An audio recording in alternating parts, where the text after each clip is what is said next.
8 strikes, each one can end a fight on its own before it ever really becomes a fight. No theory, no warm-up. Number 1.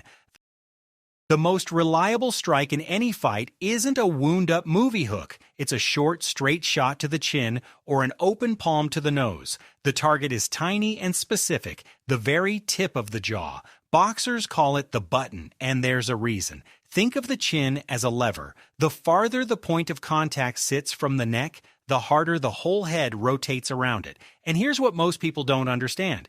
Your brain isn't bolted to your skull. It floats in fluid. So when a clean shot snaps the head sideways, the head stops the instant it's hit, but the brain keeps moving and slams into the inside of the skull. That collision is the knockout, and the lights going out everyone talks about. A palm to the nose does something different, but just as useful. The eyes flood with tears instantly, and for a second or two, the attacker is simply blind.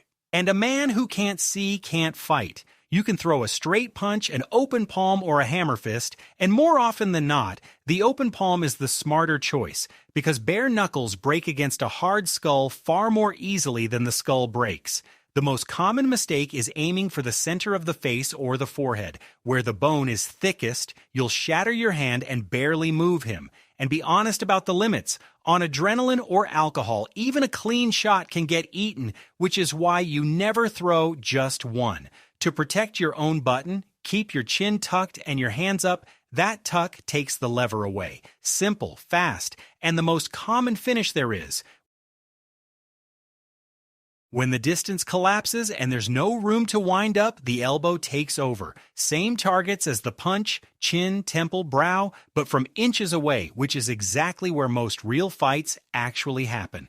The elbow is one of the hardest, densest bones in your entire body, and the striking surface is tiny, barely larger than a coin. Tiny surface, full body weight behind it. The pressure at the point of impact is enormous, far higher than a padded fist could ever deliver. You rotate your hips and drive your whole weight through that rigid point of bone. Skin splits open, the head snaps, and unlike a punch, you don't risk your own hand. Watch any Muay Thai fight, elbows open cuts that pour blood into the eyes, and a fighter who can't see through that blood is finished. The common mistake is throwing it from too far. The elbow has almost no reach, so it sails past and leaves you open. But up close in a clinch against a wall, it's the single hardest weapon you own.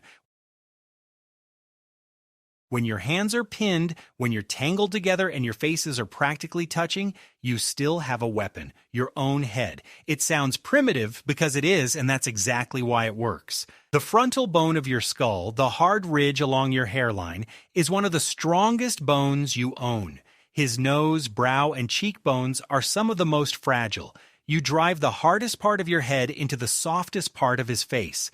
The nose breaks. The eyes flood with reflexive tears, and the disorientation is instant, and for a moment, he genuinely doesn't know where he is. There's almost no distance to telegraph it, so in a clinch, it lands before he can react. But one rule matters more than any technique. You strike with your forehead, the hairline, the crown, never with your own face, or you knock yourself out instead of him. Ugly, primitive, and completely effective in the clinch.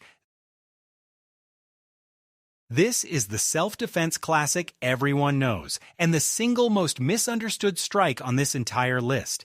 The groin is a dense cluster of nerves that you cannot condition, cannot armor, cannot wrap in muscle no matter how hard anyone trains. A solid impact sends a wave of pain straight through the nervous system, and the body folds in half to protect itself. You can deliver it as a rising knee, a shin, an upward kick, or a quick rising strike with the hand, and from almost any range, which is part of why it's so valued. But here's the myth that needs busting. A groin shot does not always end a fight.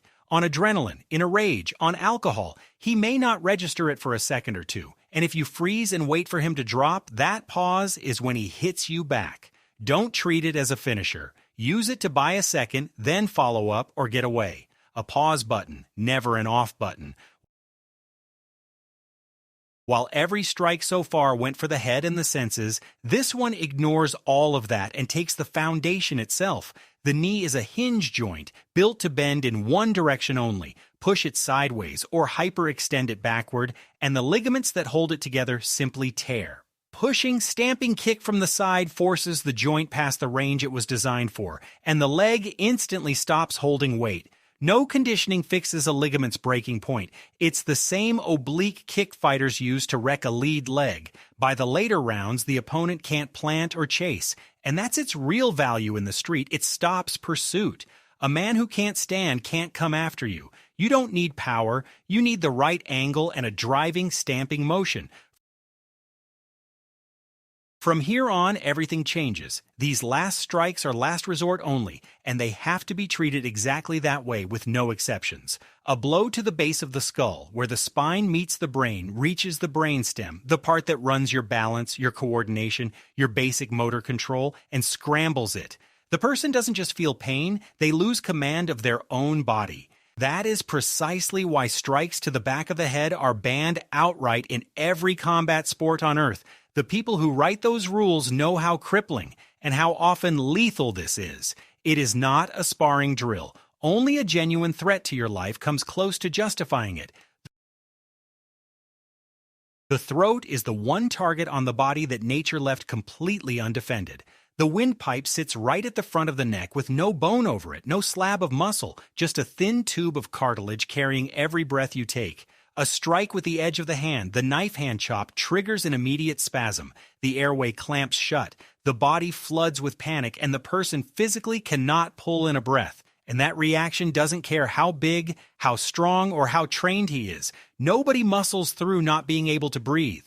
This is why it sits at the very top of the danger scale. A single hard, clean impact can crush the windpipe outright, and a crushed windpipe is not a knockout, it is a death. Legally and morally, it lives in one category only: extreme, genuine self-defense, where your life is truly on the line. The last one is the great equalizer and the dirtiest, simplest, lowest effort strike of all. The eyes are protected by nothing, can't be conditioned by anyone, and don't care how big or strong your attacker is. A heavyweight champion's eyes are exactly as fragile as everyone else's. Even a graze sets off an involuntary chain reaction no willpower can override. The eyelids slam shut, the eyes flood with tears, the head yanks backward, the hands fly up to cover the face, and panic floods in. A person in that state can't see you, can't track you, and can't chase you when you leave. And the proof is everywhere. In professional MMA, even an accidental eye poke stops the action instantly and turns fights into no contests, because the fighter who got caught simply cannot continue. That's how completely the body shuts down the moment the eyes are touched. But understand the cost. This can cause permanent blindness, which is why it lives in the same last resort category as the throat, a genuine threat to your life, and nothing less. Size and training stop meaning anything the instant a man can't see. That's why it's last. When every other option is gone, this is the one that always works. 8 strikes. Learn them for protection, never aggression. And honestly, hope you never have a reason to use a single one.